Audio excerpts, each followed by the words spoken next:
සුබ දවසක් හැමෝටම. ඔයාලව ආදරෙන් පිළිගන්නවා. අද මං ගෙනාවා තවත් රීඩින් එකක්. ඒ තමා මේ ඉදිරි දින කීපය තුලදී ඔයාට සිද්ධ වෙන විශේෂ දේවල් මොනවාද කියන එක ගැන. මුලින්ම කියන්න ඕනේ මේ රීඩින් වලින් කියන දේවල් 100%ක්ම ඔයාට සිද්ධ වෙනවා කියලා මට කියන්න බෑ. යම් යම් ප්‍රතිශත වලින් තමයි ඔයාට මේ කියන දේවල් සිද්ධ වෙන්නේ. මොකද මේක පොදු රීඩින් එකක් නිසා. එහෙනම් වෙනද වගේම වැඩිපුරම හිත ඇදලා යන පින්තූරේ තෝරගන්න. ඊට පස්සේ බලන්න ඔයාට අදාළ රීඩින් එක මොකක්ද කියලා. මේ පින්තූරේ තෝරගත් ඔයාව ආදරෙන් පිළිගන්නවා. ඔයා මේක බලන දවසේ ඉඳලා ඉදිරි දින 4ක වගේ කාලය තුලදී ඔයාට සිද්ධ වෙන විශේෂ දේවල් මොනවද කියලා අපි බලමු. මුලින්ම කියන්න පුළුවන් ඔයාගේ මේ ඉදිරි දින කීපේ ගත වෙන්නේ හරිම චංචල හැඟීම් සිතුවිලි එක කියලා. ඔයාගේ අරමුණු එහෙ මෙහෙ වෙනන කෙලින් තීරණයක් ගන්න බැරි දින කීපයක් තමයි එන්නේ. ඔයා මේ කාලය තුලදී ඔයාගේ මනස එක්තැන් කරගෙන කටයුතු කරන්න උත්සාහ කරන්න ඕනේ. ඔයා බුද්ධිමත් වෙන්න ඕනේ. ඒ වගේම ඔයාට කාගෙන් හරි ඔයා කරන වැඩවලට උපදෙසක් අවශ්‍යයි නම් ඒ දේවල් ලබා ගන්න. ඔයාගේ වැඩ කටයුතු නිසි පිළිවෙලට කරන්න ඒ උපදෙස් ඔයාට වැදගත් වෙනවා. ඒ වගේම තමා ඔයාට විරුද්ධව කවුරු හරි වැඩ කරනවා කියලත් ඔයාට ඉදිරි දින කීපෙදී දැනගන්න ලැබේවි. ඒ දේවල් ගැන ඔයා හොඳින් හොයා බලලා කටයුතු කරන්න.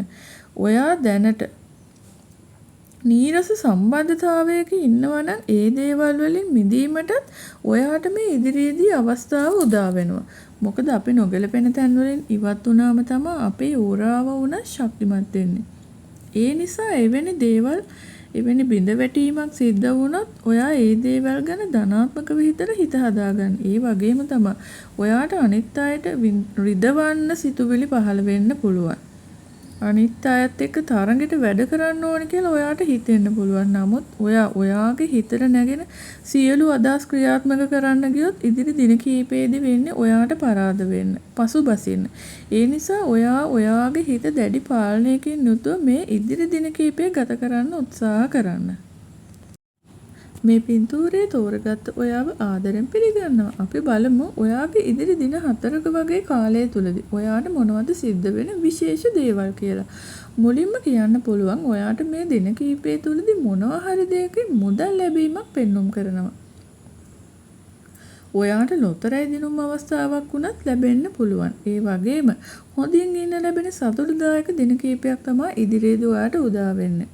ඔයා පටන් ගන්න බලාපොරොත්තු වෙන හිටිය දෙයක් ආරම්භ කරන්න ඔයාට මාර්ගයක් විවර වෙනවා. ඔයාගේ ජීවිතයේ දුෂ්කරතා කෙටි කාලයකට හරි අවසන් වෙලා යනවා.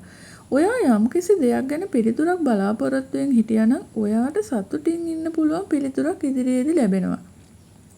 ඒ වගේම මේ ඉදිරි දවස් කීපේ ඔයාගේ ජීවිතේ ලොකු සංක්‍රාන්තියක් පෙන්වන දින කීපයක් වෙනවා. මොකද ඒ ඔයා අතීතයේදී ගත්ත තීරණවල ප්‍රතිඵලයක් විදිහට. ඔයාගේ ජීවිතේ ඉදිරියට යන්නේ ලොකු ජවයකින්. ඒ ජවය ඔයාට හරි මාර්ගය පෙන්වලා දෙනවා. ඔයාට සමහර වෙලාවලදී දුකක් කනගාටුවක් හිතට දැනෙන්න පුළුවන්. නමුත් ඔයා ඒ දේවල් අමතක කරලා ඉදිරියටම යන සුබදායි දවස් කීපයක් තමයි ඔයාට ඉදිරියේදී උදා වෙන්නේ.